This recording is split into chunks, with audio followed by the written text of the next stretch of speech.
வணக்கம் நண்பர்களே. இப்போ நான் எங்கே இருக்கேன்னு கேட்டிங்கன்னா, சுகாலயா சித்த மருத்துவமனை. இந்த மருத்துவமனை எங்கே இருக்குன்னு கேட்டிங்கன்னா, தஞ்சாவூர் பட்டுக்கோட்டை பிரதான சாலையில பாப்பநாட்டுலேருந்து ஒரு 3 கிலோமீட்டர் பட்டுக்கோட்டை மார்க்கத்தில் இருக்கு.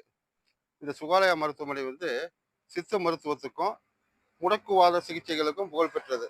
இப்ப இந்த மருத்துவமனையில வர்ற ஞாயிற்றுக்கிழமை 15ஆம் தேதி இலவச மருத்துவ முகாம் நடக்குது. இப்ப இங்க சராசரி மனிதர்கள்ட்ட பாதிப்பை ஏற்படுத்துற சகல விதமான நோய்களுக்கும் இங்க வந்து 15ஆம் தேதி சிகிச்சை அளிக்கிறாங்க. சிகிச்சை அளிக்கக்கூடிய மருத்துவர் யாருன்னு கேட்டீங்கன்னா, விசாலி நாச்சியார்ன்னு சொல்லிட்டு சாமிநாதன் அவர்களோட மகளோட சேர்ந்து ஒரு 10 மருத்துவர்களும் பணிபுரிய போறாங்க. இந்த மக்களுக்கு இது மிகப்பெரிய வரப்பிரசாதம். ஏன்னா இந்த பகுதியில் நடக்கிற மிகப்பெரிய இலவச மருத்துவ முகாம் நிகழ்ச்சி இதுவா தான் இருக்கும். வர்ற 15ஆம் தேதி எந்த வேலையா இருந்தாலும் ஒதுக்கி வச்சுட்டு, நீங்க இந்த சுகாலயா மருத்துவமனை நடத்துற இலவச மருத்துவ முகாம்ல கலந்துக்கணுங்கிறது எங்க முகநூல் பக்கத்தோட விருப்பம். நன்றி, வணக்கம்.